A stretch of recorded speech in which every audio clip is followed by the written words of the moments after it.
Hey guys, Moparman back. So here's what I got. So I had an AC leak when I bought this car. There was no Freon in it. I knew I had an AC leak. I charged it. It leaked out within a day. So it was a pretty massive. I would say a pretty massive leak. I went and bought. I'll show you guys. Open up a new box of gloves here.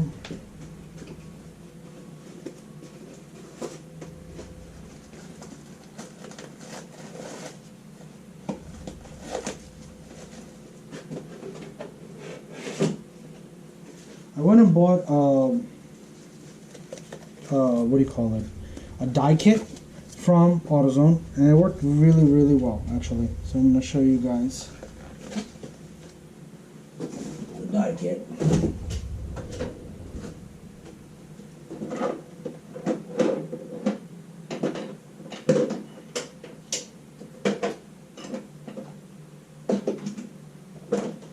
So here's the dye kit from AutoZone. Alright. Usually you'll find it in the summer with all the AC stuff. I'm pretty sure you still find it at your local AutoZone.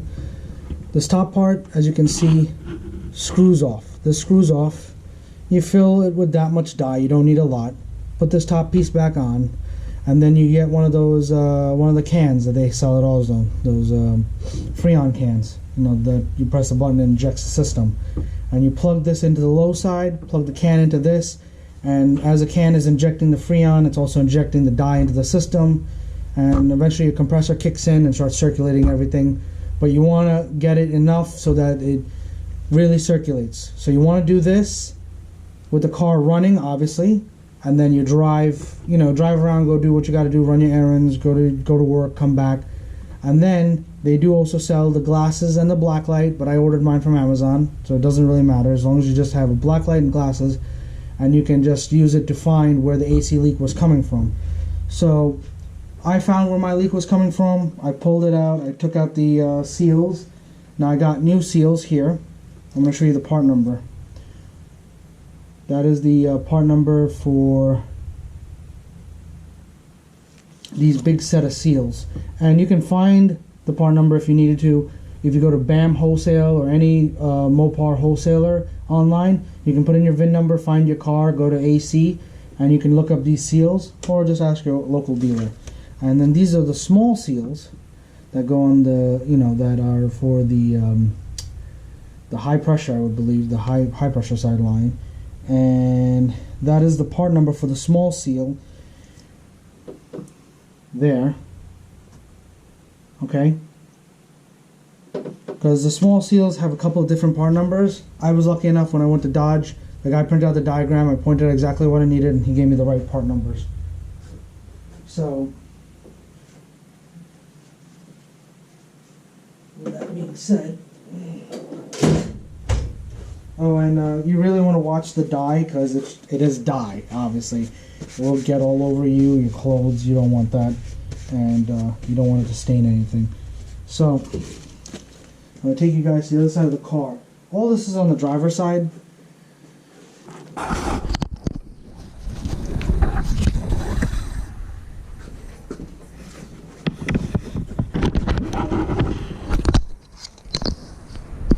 As you can see, I've pulled off this line. This is the whole line back there. I've pulled that off. So I'm going to slip these on.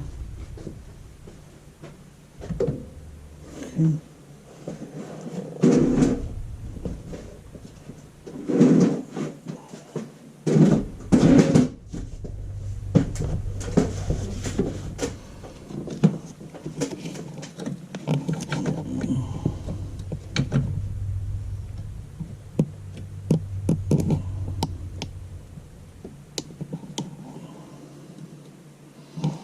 Big seal goes on the low side, small seal goes on the high pressure side.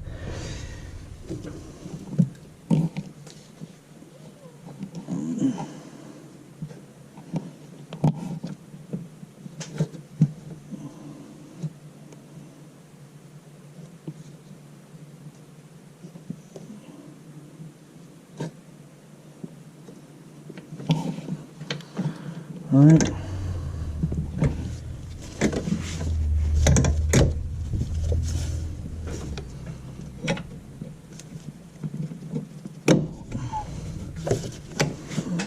kind of gotta adjust so we can get these.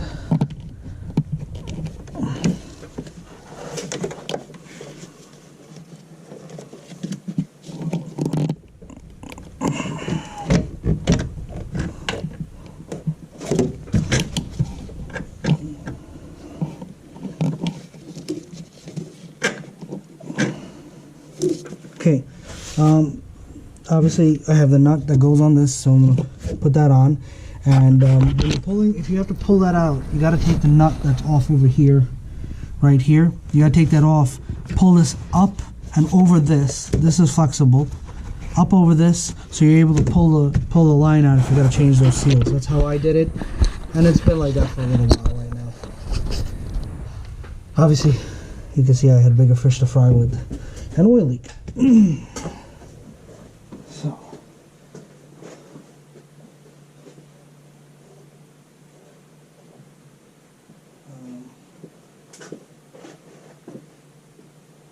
This is this one.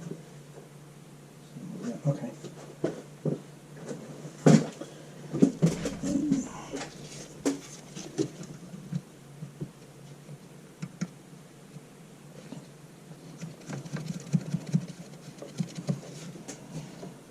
Okay, that's there, that's there. Now put the seals onto these here.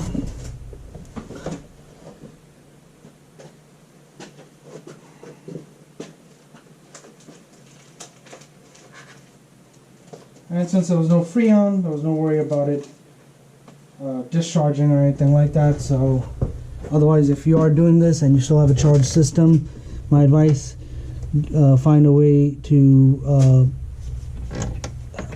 vent the system, or not vent it, but get it sucked out, and then take these lines off.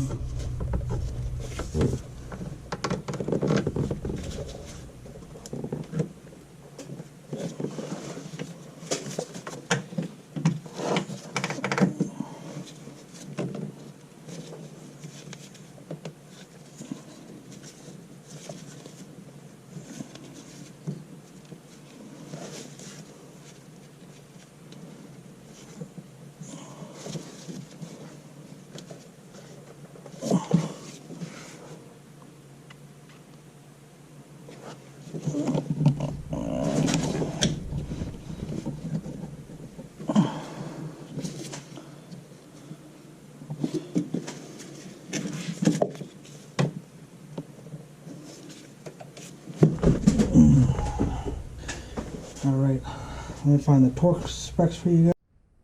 Alright, so that's the expansion valve back there. I had to go back and kind of look at a description, kind of figure out where I was at.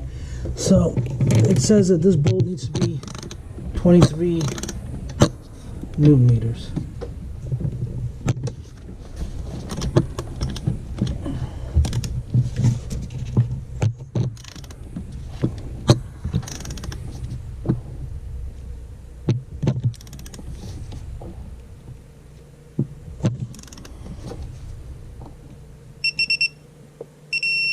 That's 23. Alright. And then we have these two bolts here. These two.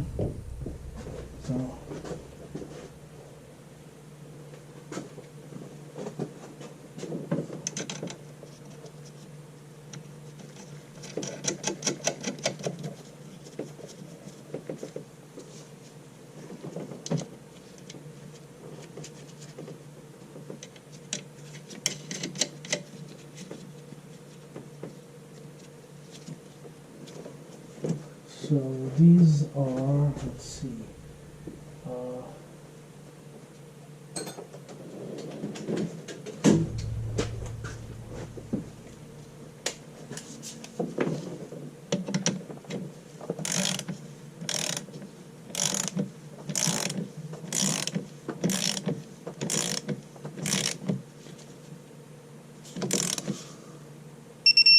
that's 23 there.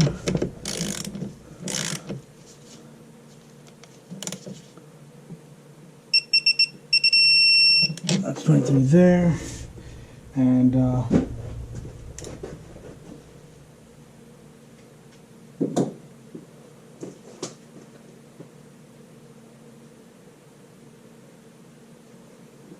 refrigerant line bracket to the strut tower, which would be this back here.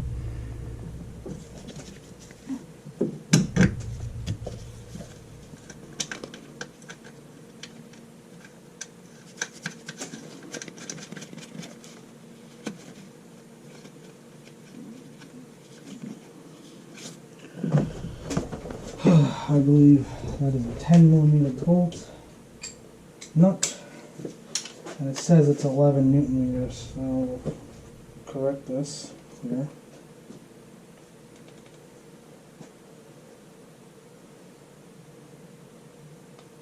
Doesn't hurt to torque it. So set for 11 Newton meters, and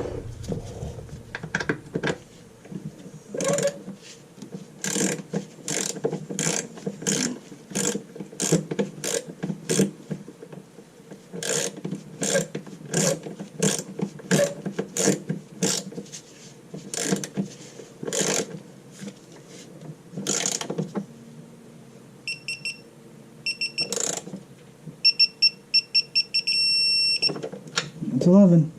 Alright, so that takes care of my AC lines that was leaking. Once I get the valve cover and all that side buttoned up, I will obviously top off the coolant, and I will get the car started to make sure that's taken care of. Once that's done, I will then put the AC system back into, I'll put it into a vacuum. I did manage to pick this up. I'm going to show you guys. Harbor Freight.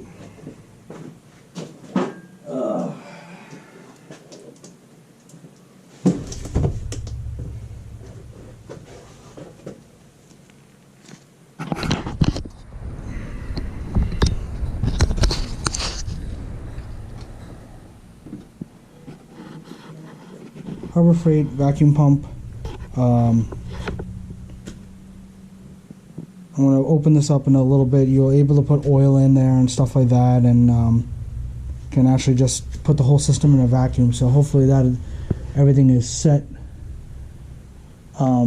with it. So I'm keeping my fingers crossed that I can get AC back. Otherwise, it really sucks in the summertime. No AC. But stay tuned. I will, for part 2 of the AC system, that will be putting the system into a vacuum and then obviously charging the system. Please hit that like, that subscribe. Thanks guys for watching.